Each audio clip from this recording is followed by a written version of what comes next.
Hi, welcome to the Let's K12 Better podcast.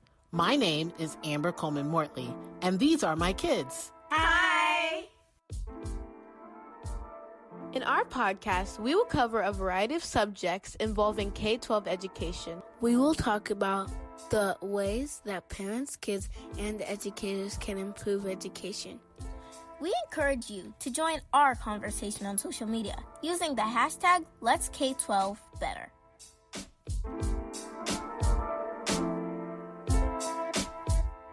Let's jump into episode 2 of the Let's K12 Better podcast.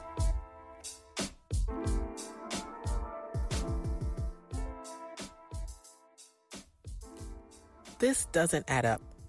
I'm on social media witnessing parents, educators, and kids work hard to bring their whole selves to what we are now calling school. It's overwhelming my empathy meter. The fact that we're suffering in varying degrees together does not bring solace. Reading the quotes in media stories and posts on social media, I sense this fear bubbling up to the surface that at some point we will all just have to suck it up and accept this new version of life.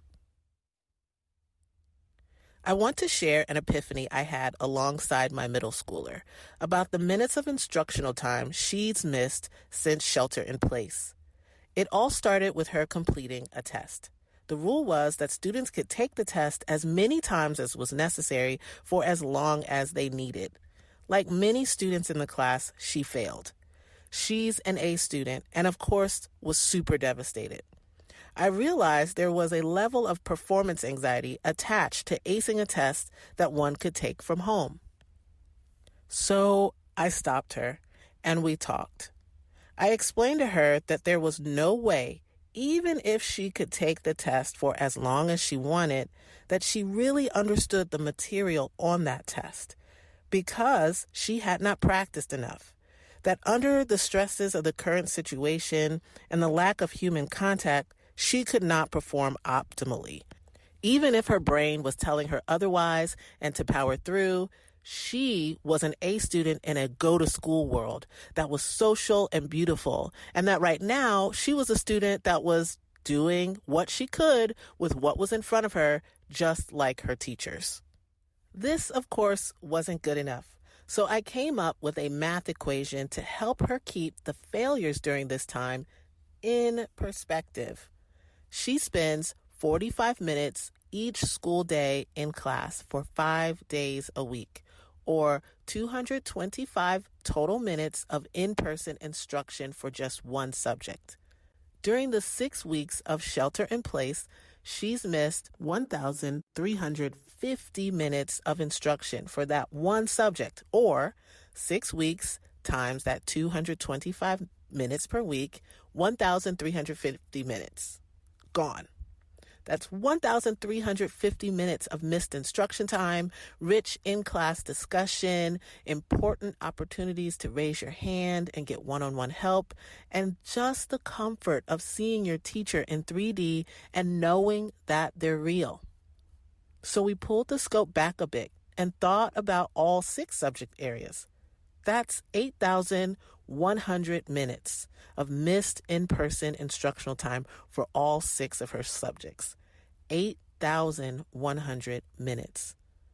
And those proponents of digital learning from a screen might say, hey, that's not true. She hasn't missed 8,100 minutes. She's gotten instruction via Zoom. Okay, well, let's do the math.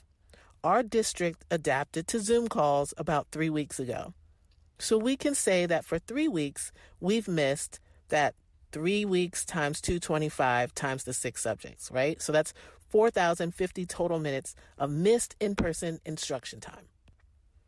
Now, in our most recent 3 weeks, there are Zoom calls for some of the classes that are 45 minutes once a week. So for the sake of the argument and keeping everything simple, we will say that we've only missed 180 minutes per week in each of those 6 subject areas. So that would be 3 weeks times 180 minutes per week we've missed for those 6 subject areas, meaning 3,240 total minutes of missed in-person instruction time this past 3 weeks. Now, when we add the two together, the 3 weeks with no Zoom calls and then the 3 weeks with the Zoom calls, we're getting a total of 7,290 minutes. That's still 7,290 minutes of missed in-person instruction, rich in-class discussions, important opportunities to raise your hand and get one-on-one help, and then that just seeing your teacher and the comfort of knowing that they're a real person. Her feelings about her test did not add up. I keep reminding my kids that business as usual no longer exists. And as a parent, I'm counseling my kids through the expectations that were set prior to this current situation. But I keep returning to this idea of what is success right now and what is failure right now? What should I be expecting from my kid right now, and what is unreasonable to expect from my kid right now? What should I expect from her teachers right now? The school or the school district or the state? Should we advocate for more Zoom calls? No. Should we advocate for more screen time? No. Should we advocate to replace teachers with virtual learning in perpetuity? No. I think my whole point here is that this isn't adding up, and we all know that what we're doing is not on track for positive outcomes, but maybe we're afraid to seek better solutions. There are 5 major educational themes circulating in the news right now. Number 1, parents are stressed out. Number 2, teachers are stressed out. Number 3, kids are missing out. Number 4, there are issues of equity. We can't believe it's like this for some people. Number 5, see, this is great. We should get rid of schools and go online. There is a need to report on something bigger than the inevitable, yes, this sucks and I'm glad I'm not alone. Or I'm privileged and my hands are tied. Or even the world as we know it is crumbling. Are we really asking the right questions and speaking with the right people? It's good to highlight that we're in a terrible situation, but our collective votes got us here. Our collective values around the purpose of our schools and what we should be teaching might be part of our problem. And even what we desire for our children's future could be part of why we are frozen during this moment, naively praying to return to a life in society that just might require deeper reflection. Our school district held an open forum for parents on the future of remote learning for our schools. 22,000 people watched, and it was reassuring to hear our district leaders reiterate that we aren't in normal school or experiencing normal grading problems. This is a great start, but it would be great to have a large survey of parents, kids, and educators on their experiences during shelter in place. Asking questions like, what have we collectively learned since March? What are our collective setbacks? What are our collective fears and collective successes? But most importantly, how can we encourage all stakeholders, the parents, teachers, students, principals, school counselors and school psychologists, law enforcement, school board leaders, social workers, educational support staff, anyone who's a stakeholder, to think differently about the way we want to emerge from this pandemic and create stronger schools and communities.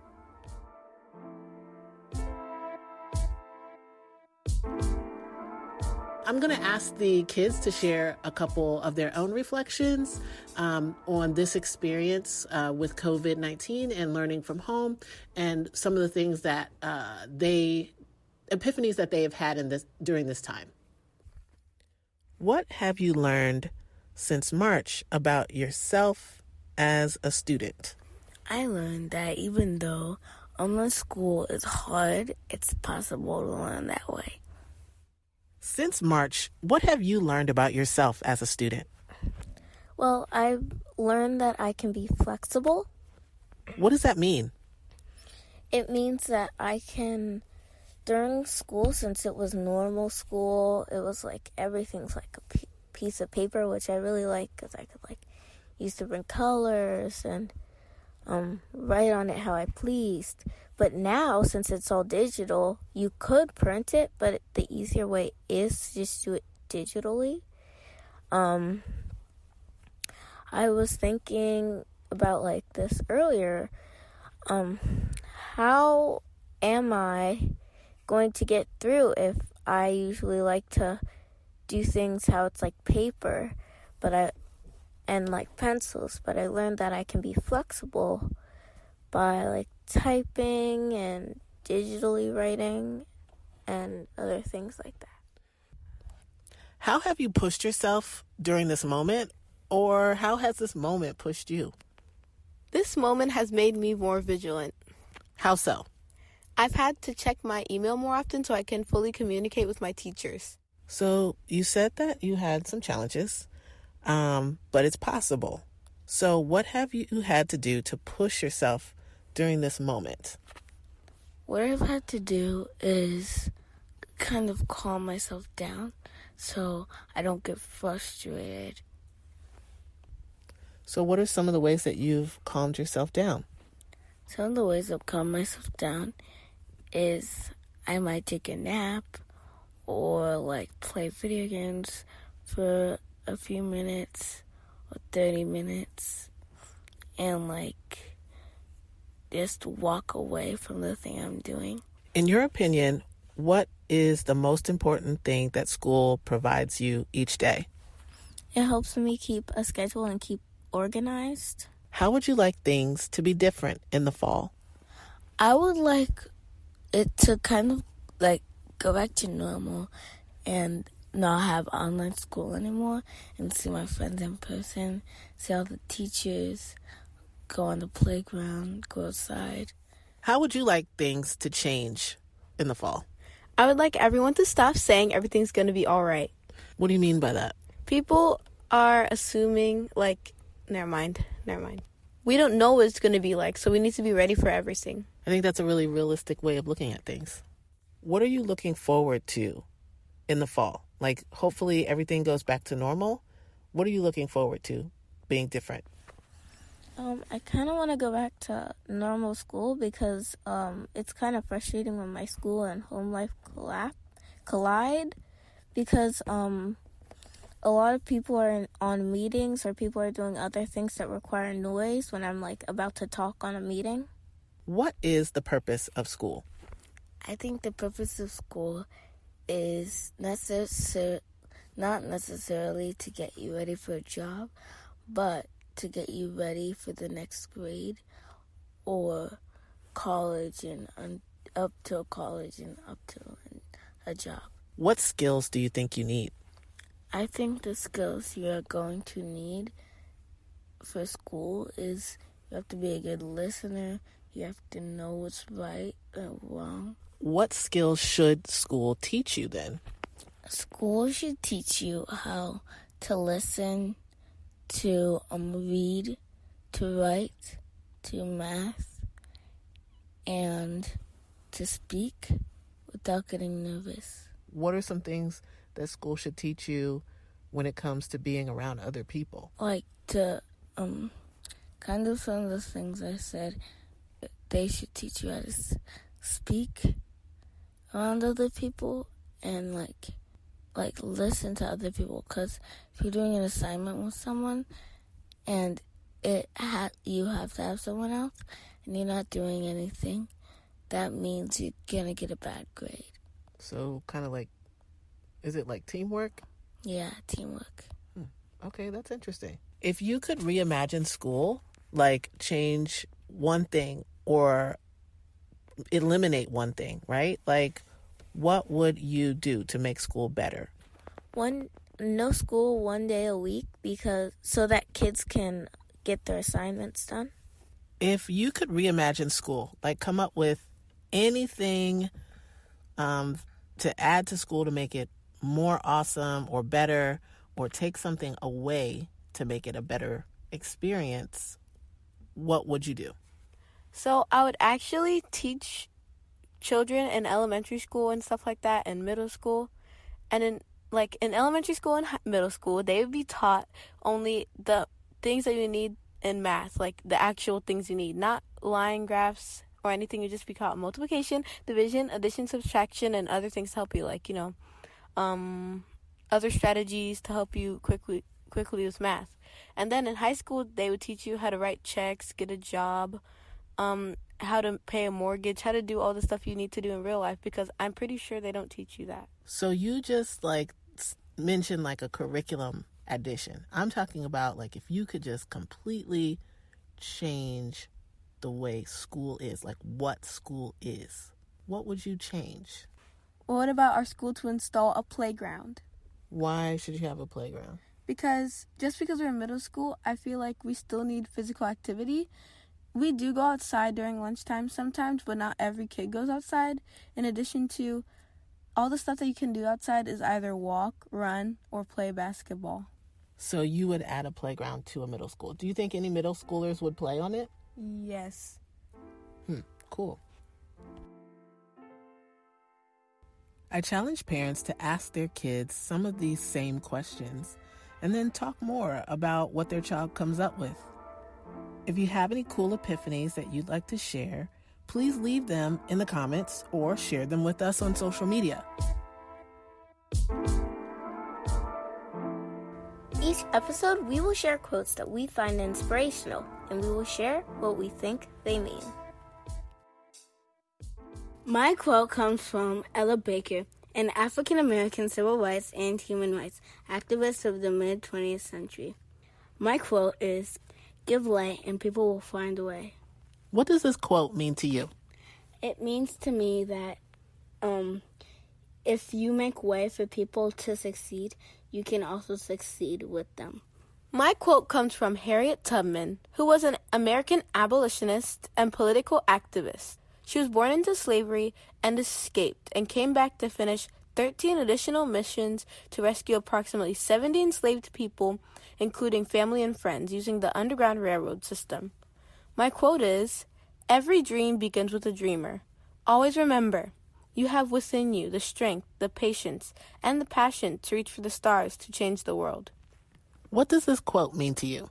No matter who you are, you have the strength in you to pursue your dreams. My quote is by Oprah Winfrey, an American actress, media executive, talk show host, TV producer, and most famously, a philanthropist, which is a rich person who gives money to those in need. My quote is, "Turn your wounds into wisdom." What does this quote mean to you? To me, this quote means turn your adversities into good situations. This can also mean turn a challenging situation into something you can understand better. My quote comes from Lisa Left Eye Lopez, a member of the girl band TLC that was super popular in the 90s, one of my favorite groups of all time. Her quote is, "There's a thin line between genius and insanity, and I always get labeled as being the crazy one." I'd love to hear your thoughts about this quote. Share your ideas on social media or in the comments.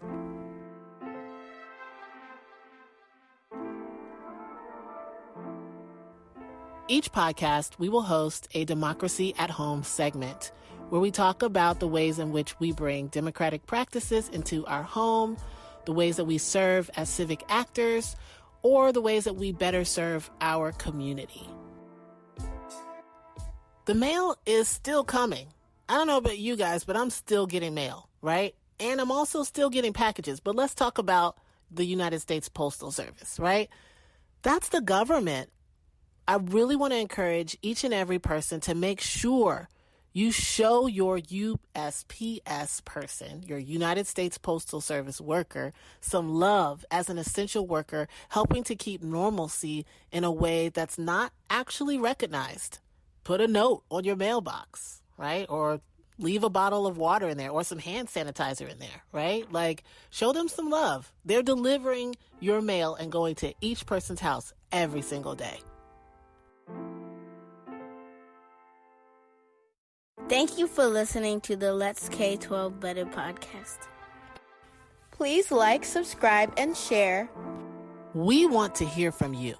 Connect with us on social media at Mom of All Capes everywhere, and follow the Let's K12 Better podcast on Twitter, Instagram, and Facebook. Share your thoughts about this episode using the hashtag Let's K12 Better.